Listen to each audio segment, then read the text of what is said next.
स्वागत है आप सभी का पंचऋषि क्लासेस में। मैं विवेक लगातार आपके संपर्क में हूं और हम लोग इतिहास का अध्ययन कर रहे हैं, प्राचीन भारत के इतिहास का।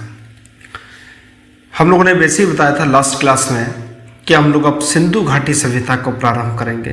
तो आज जिस टॉपिक पर हम लोगों को चर्चा करनी है, लगभग 3 या 4 दिन सिंधु घाटी सभ्यता ही चलेगी।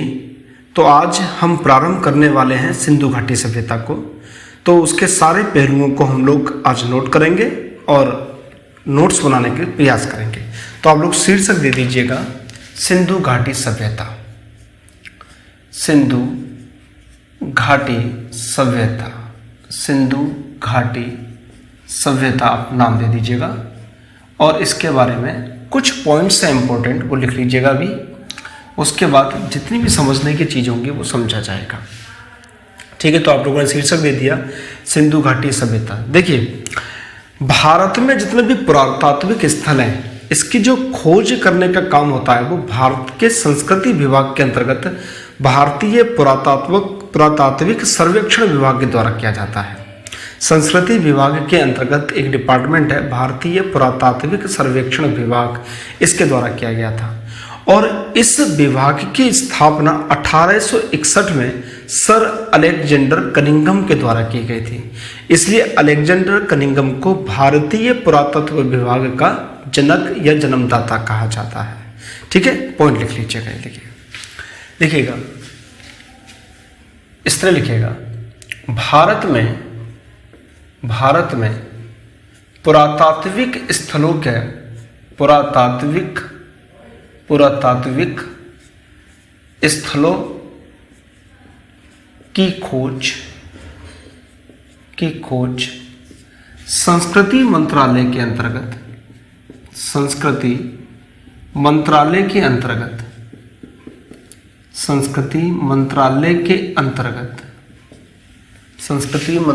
के अंतर्गत भारतीय पुरातात्विक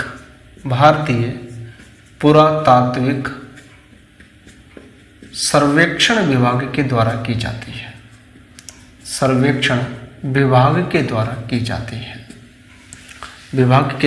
जाती है।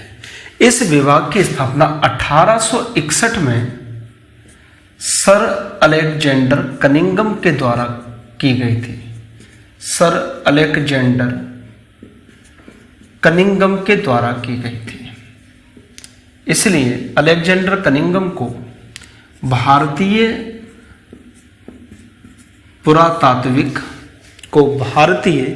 पुरातत्व का या पुरातात्विक विभाग का भारतीय पुरातत्व का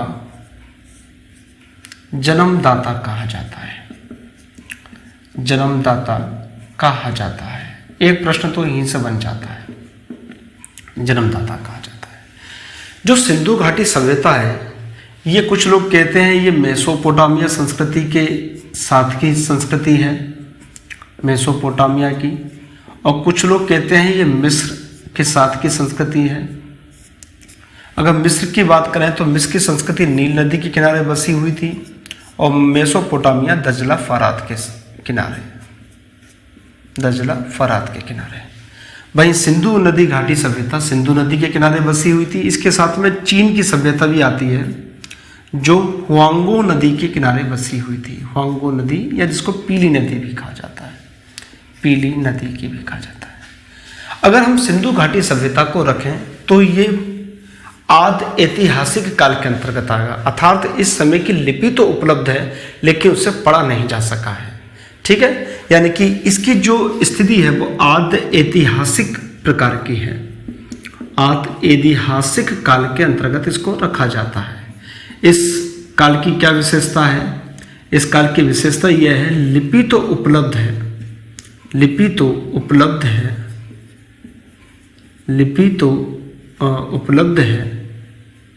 लेकिन पढ़ी नहीं जा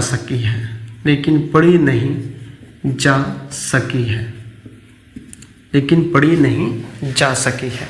सबसे पहले 1826 में चार्ल्स मेसन नाम का एक व्यक्ति था, उसने बताया कि यहाँ पर जो टीला है हड़प्पा में उसको खोद कर देखा जाए, उसमें क्या कुछ हो सकता है कि कुछ संस्कृति छिपी हुई हो। तो 1826 में सबसे पहले 1826 में 1826 में सबसे पहले चार्ल्स मेसन नाम के व्यक्ति ने चार्ल्स मेसन नाम के व्यक्ति ने इसको बताया।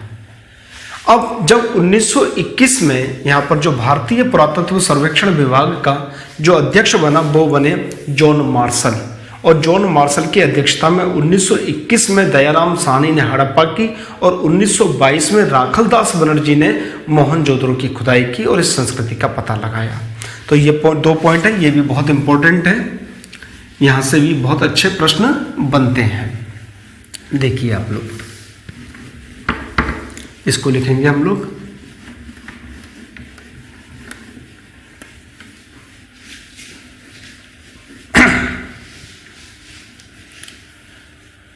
उन्नीस सौ 1921 में इस विभाग का जो अध्यक्ष था उसका नाम था जॉन मार्शल। क्या नाम था? John Marshall.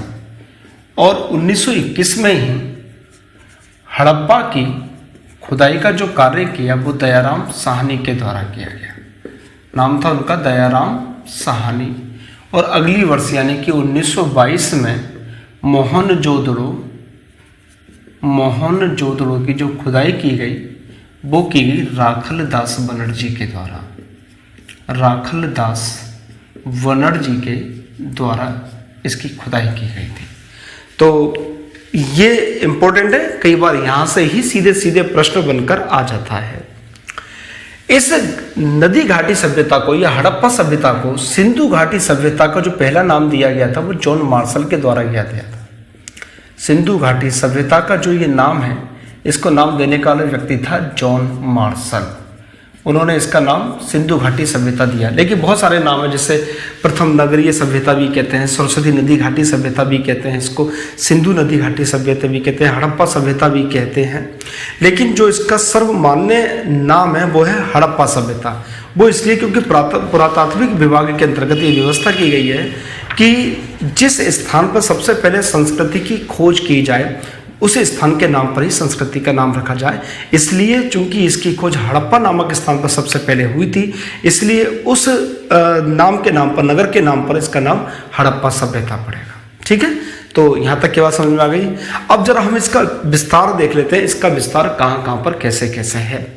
देखिए, इसका जो क्षेत्रफल था वो 12,99,600 किलोमीटर के क्षेत्र में ये संस्कृति फैली हुई थी। 12 लाख इसका जो क्षेत्रफल था वो 12,99,600 किलोमीटर, 12,99,600 इस तरह याद रखिएगा, 12,99,600। ठीक है, अब इसका जो विस्तार था उसका विस्तार को देखें, पूरब से लेकर पश्चिम तक ये लगभग 1600 किलोमीटर के क्षेत्र में फैली हुई थी। और उत्तर से लेकर दक्षिण तक ये लगभग 1400 किलोमीटर के बीच में फैली हुई थी। पूरब से पश्चिम लगभग 1600 किलोमीटर, उत्तर से दक्षिण लगभग 1400 किलोमीटर में फैली हुई थी। इसका सबसे उत्तरतम वाला हिस्सा जो है वो है मांडा। और मांडा कहाँ पर है भैया? कश्मीर में है। और कश्मीर में चिनाब नदी के किनारे बसा हुआ है। चिनाब नदी के किनारे। देखिए, एक पॉइंट यहाँ पर याद रखने वाला है कि जितनी भी सभ्यता हैं सब किसी न किसी नदी के किनारे बसी हुई हैं।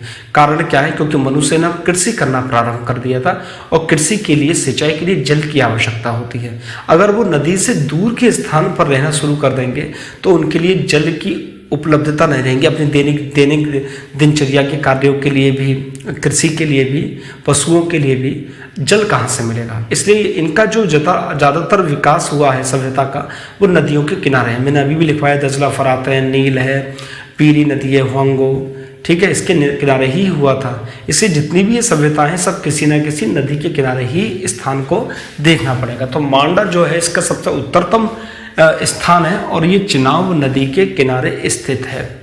सबसे पूर्वतम की बात करें तो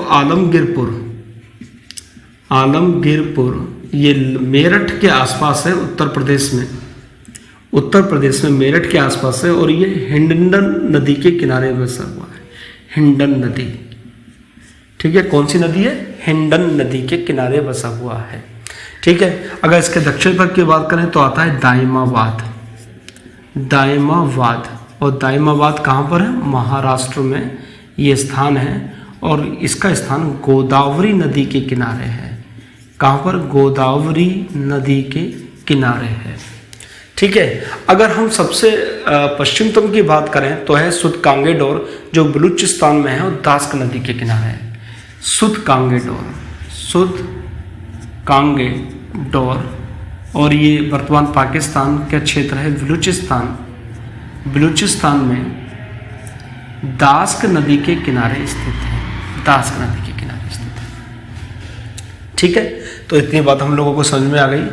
अब इस सभ्यता को जो सबसे ज़्यादा क्षेत्र प्राप्त हुए हैं, सबसे ज़्यादा जो एरिया प्राप्त हुआ है वो सरयू नदी, सरस्वती नदी के किनारे प्राप्त हुआ है, और उसकी जो सहायक नदी है घाघरा और हाकरा, घग्गर और हाकरा, इन नदियों के किनारे सबसे ज़्यादा संकेंद्रण देखने को मिला है। देखिएगा, इस सभ्यता का सबसे ज़्यादा संकेंद्रण सरस्वती नदी के किनारे, सरस्वती नदी घाटी में उसकी सहायक नदी है घग्गर और हाकरा, इन नदियों के किनारे इसका सबसे ज़्यादा संकेंद्रण देखने को मिलता है। और सरस्वती नदी विन्सन नामक स्थान पर विलुप्त मानी जाती है। कहाँ पर? विन्सन नामक स्थान से माना जाता है कि सरस्वती नदी विलुप्त हो गई। विन्सन नामक स्थान से सरस्वती नदी को विलुप्त करते हुए दिखाया जाता है, माना जाता है। ठीक है, तो यहाँ तक की बात हो गई। अब सबसे ज़्यादा महत्वपूर्ण जो हिस्सा है वो है इसका नगर नियोजन, और नगर नियोजन के बारे में अच्छे खासे प्रश्न बनते हैं। तो जरा एक बार नगर नियोजन पर हम लोग चर्चा कर लें कि इसके यहाँ नगर नियोजन की व्यवस्था क्या थी। तो शीर्षक दे दीजिएगा नगर नियोजन। नगर नियोजन, देखिए सामान्यतः जो नगर था इसका, देखिए मान लीजिए मैं एक नगर को बना दूं, ये जो सामान्यतः नगर था ये दो भागों में विभाजित था। दो भागों में विभाजित था, पूर्वी भाग और पश्चिमी भाग। मान लीजिए इसको मैं दो भाग कर देता हूं। ये रहा आपका पूर्वी भाग, पूर्वी भाग, और ये रहा आपका पश्चिमी भाग। पश्चिमी भाग मेरे हिसाब से आपको दिख भी रहा होगा, इसको दुर्ग कहा जाता था। क्या कहा जाता था? दुर्ग कहा जाता था। एक पूर्वी भाग रहा आपका और एक पश्चिमी भाग जिसको दुर्ग कहा जाता था। सामान्यतः पूर्वी भाग में जो लोग रहा करते थे वो कामगार या कारीगर लोग होते थे। कामगार, और इसमें मजदूर। ठीक है, इसमें कौन रहते थे? कामगार लोग रहते थे, मजदूर रहते थे, सामान्य नागरिक रहते थे। सामान्य नागरिक आदि लोग इसमें निवास करते थे। और जो दुर्ग होता था ये ऊंचा टीला हुआ करता था, ऊंचा उठा हुआ थोड़ा सा होता था, जिसमें दोनों के बीच में डिफरेंस हो जाए। इसमें जो प्रशासक वर्ग था वो रहा करता था। इसके अंतर्गत क्या क्या होता था? इसके अंतर्गत प्रशासक वर्ग रहा करता था, इसके अंतर्गत अन्नागार होते थे। ठीक है, प्रशासक वर्ग और अन्नागार इसके अंतर्गत रहे जाते थे। अब क्या होता था? सामान्यतः ये वाला जो पश्चिम भाग होता है ये चारों तरफ सुरक्षा प्राचीर से घिरा हुआ होता था। सुरक्षा प्राचीर से, सामान्यतः पश्चिमी भाग सुरक्षा प्राचीर से घिरा हुआ होता था। लेकिन इसके कुछ अपवाद हैं, जैसे कालीवंगा की बात करें, जैसे हम लोग कालीवंगा की बात करें, एक क्षेत्र है यहाँ पर कालीवंगा। कालीवंगा में दोनों भाग यानी कि पूर्वी भाग भी और पश्चिमी भाग भी दोनों अलग अलग सुरक्षा प्राचीर से घिरे हुए थे। अलग अलग सुरक्षा प्राचीर से घिरे हुए थे। इसको मैं अगर चित्र के माध्यम से बनाऊं तो देखिए ये रहा नगर, या इसको इस तरह करिएगा, ये रहा पश्चिमी हिस्सा जो कि सुरक्षा प्राचीर से घिरा हुआ है, और ये रहा पूर्वी हिस्सा, ये भी अलग सुरक्षा प्राचीर से घिरा हुआ था। यानी कि कालीवंगा का क्षेत्र ऐसा था जिसमें दोनों ही अलग अलग सुरक्षा प्राचीर से घिरे हुए थे कालीवंगा में। ठीक है, लोथल और सुरकोटदा दो स्थान है, लोथल और सुरकोटदा। आप लोग देखिएगा, लोथल और दूसरा स्थान है सुरकोटदा। ये दो ऐसे स्थान हैं जो एक ही सुरक्षा प्राचीर से घिरे हुए थे। अर्थात मान लीजिए ये रहा पूर्वी भाग और ये रहा पश्चिमी भाग, ये दोनों के दोनों भाग एक ही सुरक्षा प्राचीर से घिरे हुए थे। इसमें अंतर देखने को नहीं मिलता है। दोनों भाग एक ही सुरक्षा प्राचीर से घिरे हुए थे, जबकि कालीबंगा में हम लोगों ने देखा कि दोनों भाग यानी कि पूर्वी और पश्चिमी भाग दोनों भाग अलग अलग सुरक्षा प्राचीर से घिरे हुए थे। वहीं लोथल और सुरकोटदा में एक ही बाउंड्री है, उसके अंदर दोनों भाग हैं। ठीक है, इसके अलावा चनुद्रो ऐसा है एकमात्र नगर जिसमें कोई सुरक्षा प्राचीर नहीं है, ना पश्चिमी की और ना पूर्वी की, कोई भी सुरक्षा प्राचीर नहीं है। वो स्थान है चनुद्रो। चनुद्रो ये वो स्थान है जहां पर आपको मेकअप की सामग्री प्राप्त होगी, है ना। जो मेकअप करने वाला सामग्री होती है, पाउडर है, काजल है, नेल पॉलिश है, लिपस्टिक है, ये सब चनुद्रो से प्राप्त होगा। ठीक है, और चनुद्रो वो क्षेत्र था जिसकी कोई भी सुरक्षा प्राचीर नहीं थी। याद रखिएगा, कोई भी सुरक्षा प्राचीर नहीं थी, ना पूर्वी भाग की थी ना पश्चिमी भाग थी। वहीं धोलावीरा एक ऐसा स्थान है जहां पर नगर 3 भागों में विभाजित था। कितने में? 3 भागों में विभाजित था। यहां से ही स्टेडियम के साक्ष्य प्राप्त हुए धोलावीरा से। ठीक है, तो धोलावीरा का जो नगर था वो 3 भागों में विभाजित था। सामान्यतः जो नगर थे वो 2 भागों में विभाजित हुआ करते थे, पूर्वी भाग और पश्चिमी टीला। पश्चिमी टीला में जो महत्वपूर्ण व्यक्ति होते थे, प्रशासक वर्ग होता था, अन्नागार होता था, वो सब होते थे। वहीं पूर्वी भाग में सामान्य नागरिक, कर्मचारी और खेती करने वाले मजदूर वगैरह रहा करते थे। और सुरक्षा प्राचीर के आधार पर मैंने बताया कि कालीबंगा में अलग अलग थे, लोथल सुरकोटदा में एक ही सुरक्षा प्राचीर थी, चनुद्रो में कोई सुरक्षा प्राचीर नहीं थी, और धोलावीरा में नगर 3 भागों में विभाजित था। ऐसा क्षेत्र जहाँ से हमको स्टेडियम के साक्ष्य प्राप्त होते हैं। और चनुद्रो वो स्थान है जहाँ पर मेकअप यानी कि सौंदर्य प्रसाधन की सामग्री प्राप्त होती है। ठीक है, यहाँ तक बात समझ में आ गई आप लोगों को। अब जो इनकी सड़कें होती थी, ये सड़कें एक दूसरे को समकोण पर काटा करती थी। किस पर? समकोण पर काटा करती थी। कैसे? अभी मैं आपको चित्र के माध्यम से समझाता हूँ। मान लीजिए ये रही मुख्य सड़क, इस तरह ये जो नगर है, ये सड़कें समकोण पर एक दूसरे को काटा करती थी। जो मुख्य सड़क होती थी वो एक दूसरे को समकोण पर काटा करती थी। और नालियों की जो व्यवस्था थी वो ढकी हुई नालियां हुआ करती थी और ग्रिड पद्धति में होती थी, यानी कि इनके साथ साथ चलने वाली पद्धति में होती थी। इस तरह देखिए आप लोग, ये मैंने नाली का चित्रण बनाया है, ये देखिए आप लोग। ठीक है, अब जो मकान हुआ करते थे, उनके जो दरवाजे हुआ करते थे वो मुख्य सड़क की तरफ ना खुलकर पीछे वाली सड़क की तरफ खुलते थे। मान लीजिए एक मकान में ये बना देता हूँ, इस मकान का यहाँ पर भी पीछे एक छोटी सी गली गई है, ये सब मकान है, यहाँ पर ये सब मकान है, एक गली, ये भी गली जा रही है, ये मुख्य सड़क है, ये पीछे की सड़क है। तो जो दरवाजे हुआ करते थे वो पीछे की सड़क पर हुआ करते थे, मुख्य सड़क की तरफ इनके दरवाजे या खिड़कियां नहीं होती थी।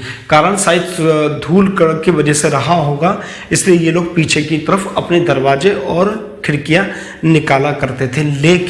लेकिन लोथल एक ऐसा स्थान है, लोथल एक ऐसा स्थान है जहां पर दरवाजे मुख्य सड़क की तरफ खुलते थे। लोथल एक ऐसा स्थान है जहां पर दरवाजे मुख्य सड़क की तरफ खुलते थे। मकान 2 मंजिला हुआ करते थे, 2 मंजिला, और अधिकांश मकान जो होते थे वो पक्की ईंटों के बने हुआ होते थे। तो मकान कैसी ईंटों के बने होते थे? पक्की ईंटों के बने हुए मकान हुआ करते थे। लेकिन कालीबंगा एक ऐसा स्थान प्राप्त हुआ है जहां से मकान कच्ची ईंटों के बने हुए थे। कालीबंगा ऐसा स्थान है जहां पर क्या है? कालीबंगा ऐसा स्थान है जहां के मकान किसके बने हुए थे? कच्ची ईंटों के बने हुए थे, कच्ची ईंटों के बने हुए थे। जो फर्श होता था, मकान का जो फर्श हुआ करता था, वो फर्श कच्ची ईंटों का बना होता था सामान्य था। लेकिन कालीबंगा में फर्श पक्की ईंटों का बना होता था। देखिए, जो मकान का जगह या कमरे के अंदर का फर्श है वो कच्ची ईंटों का बना होता था, लेकिन बाथरूम है, किचन है, यहाँ का जो फर्श होता था वो पक्की ईंटों का बना होता था सामान्य था। लेकिन कालीबंगा में बिल्कुल उल्टा है। कालीबंगा में मकान कच्ची ईंटों के बने होते थे, जबकि फर्श जो है वो पक्की ईंटों के बने होते थे। कालीबंगा में पक्की ईंटों के बने होते थे। ऊपर चढ़ने के लिए जो सीढ़ियाँ हुआ करती थी वो लकड़ी की बनी हुआ करती थी, और सामान्यतः दरवाजे के सामने रोशनदान हुआ करता था जिससे क्रॉस वेंटिलेशन हो सके। ठीक है, और जो ईंटें हुआ करती थी उनकी एक निश्चित नाप होती थी 4:2:1 में। इन लोगों को इनको पकाने की विधि भी आती थी, किस टेम्परेचर पर पकाएं जिससे कि ये ईंट मिल जाए। जैसे 600 डिग्री सेंटीग्रेड पर पकाने पर पीला ईंट मिलती थी, कच्ची ईंट कहा जाता था। 600 से 900 डिग्री सेंटीग्रेड तक पकाने पर जो हम लोग कहते हैं बढ़िया ईंट जो होती है, अव्वल ईंट प्राप्त हुआ करती थी। और 900 से ऊपर अगर तापमान पर पका दी जाए तो नीले रंग की जो ईंट हो जाती है, जिसको हम लोग जो भंगुर प्रवृत्ति की हो जाती है, दोयम टाइप की, वो होती थी। उसके 900 डिग्री से ऊपर उसका रंग नीला होता था, और जो 600 से 900 के बीच में होती थी उसका रंग लाल होता था, और 600 से नीचे के जो तापमान पर पकाई हुई ईंट होती थी उसका रंग पीला होता था। ठीक है, चाहे आप इसको लिख लीजिएगा इस तरह, यहाँ पर मैं लिख देता हूँ इसको, चाहे आप लोग नोट कर लेते। तो ईंटों का जो आकार होता था वो 4:2:1 में होता था। और अगर ये 600 डिग्री सेंटीग्रेड से नीचे पकाएं तो रंग होता था पीला। 600 से 900 के बीच में अगर पकाएं तो रंग होता था लाल ईंटों का। और 900 से अगर ज़्यादा, 900 से ज़्यादा और 600 से कम, और 900 से ज़्यादा पे पकाएं तो ईंटों का रंग हो जाता था नीला। ठीक है, तो ये ईंटों को पकाना जानते थे। और मकान सामान्यतः पक्की ईंटों के ही बने होते थे, लेकिन कालीबंगा ऐसा स्थान है जहाँ के मकान कच्ची ईंटों के बने होते थे। यहाँ से ही सवाल बनकर आएगा जो सबसे ज़्यादा महत्वपूर्ण है। एक इतिहासकार रहे स्टुअर्ट पिगट, उन्होंने क्या कहा है, स्टुअर्ट पिगट ने इन्होंने क्या कहा है, इन्होंने कहा है कि हड़प्पा और मोहनजोदड़ो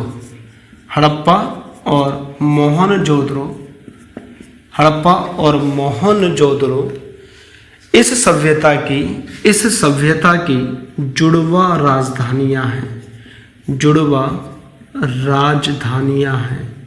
इस सभ्यता की जुड़वा राजधानियां हैं। स्टुअर्ट पिगट ने कहा है कि हड़प्पा और मोहनजोदड़ो इस सभ्यता की एक संयुक्त या जुड़वा राजधानियां हैं, सम्मिलित राजधानियां हैं। यानी कि दो राजधानियां हैं, एक हड़प्पा है, दूसरी मोहनजोदड़ो इस हड़प्पा सभ्यता की। ठीक है, हड़प्पा सभ्यता का नाम हड़प्पा सभ्यता क्यों है ये मैंने बताया है, क्योंकि पुरातत्व का ये नियम है कि जिस स्थान पर सबसे पहले खोज की जाए उसी के नाम पर संस्कृति का नाम पढ़ा जाना चाहिए। अब सिंधु घाटी सभ्यता में जो सबसे पक्की ईंटों से बना हुआ सबसे बड़ी इमारत है वो है लोथल की गोदवाड़ी और मोहनजोदड़ो का अन्नागार। ठीक है, लिखिएगा, पक्की ईंटों से बना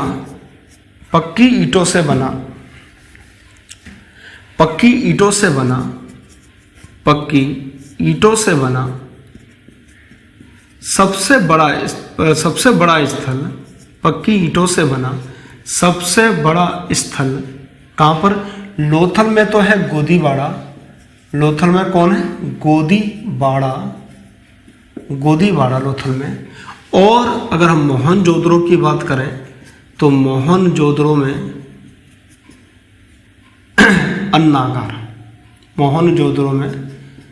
अन्नागार यहाँ पर प्राप्त होता है। ये सबसे बड़ी इमारतों में से एक है। ये दोनों इमारतें सबसे बड़ी इमारतों में से एक है। मेरे हिसाब से यहाँ तक की आपको बात समझ में आ गई होगी कि सिंधु घाटी सभ्यता का एक प्रारंभिक दौर में ये देखिए नगरीय क्रांति कहा जाती है। इस समय नगरों का विकास हुआ था। ठीक है, इसलिए इसको नगरीय क्रांति भी कहा जाता है। और सब नदियों के किनारे बसा होने के कारण मैंने बता दिया, क्योंकि इस समय मनुष्य कृषि करता था और कृषि के लिए उसको जल की आवश्यकता होती थी। ठीक है, तो मेरे हिसाब से आपको इतनी बात क्लियर हुई होगी। हम लोग धीरे धीरे छोटी छोटी क्लास में पढ़ रहे हैं। इसका फ़ायदा ये होगा कि आपको बहुत स्ट्रेस नहीं लेना पड़ेगा और जल्दी से ही आपको महत्वपूर्ण बातें बता दी जाएंगी। अगली क्लास में हम लोग सिंधु घाटी सभ्यता की सामाजिक जीवन और आर्थिक और राजनीतिक जीवन का अध्ययन करेंगे, और उसके बाद इसकी लिपि देखेंगे, है ना। लिपि के बाद हम लोग आगे बढ़कर इसके कौन कौन से महत्वपूर्ण स्थान है और किन किन लोगों ने उसकी खोज की है उसका अध्ययन करते हैं। सिंधु घाटी सभ्यता 3 लेक्चर में 3 क्लास में आपका समाप्त हो जाएगा। तो छोटी छोटी क्लासें हैं, ज़्यादा बड़ी नहीं बन रही हैं, इसलिए आप लोग इसको पढ़ते रहिएगा, अध्ययन करते रहिएगा और जुड़े रहिएगा पंचऋषि क्लासेस में। पूरी टीम बढ़िया तैयार की जा रही है।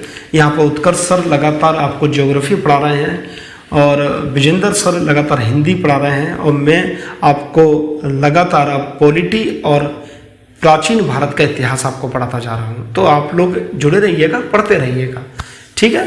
और जल्दी ही साइंस भी हम लोग शुरू करने वाले हैं, तो पूरा पैकेज मिलेगा आपके लिए यहाँ पर। बस आप अपने दोस्तों को शेयर फॉरवर्ड करते रहिएगा और हमको प्रेम देते रहिएगा। तो ठीक है, फिर हम अगली क्लास में मिलते हैं सिंधु घाटी सभ्यता के अन्य और आयामों के साथ। Thank you.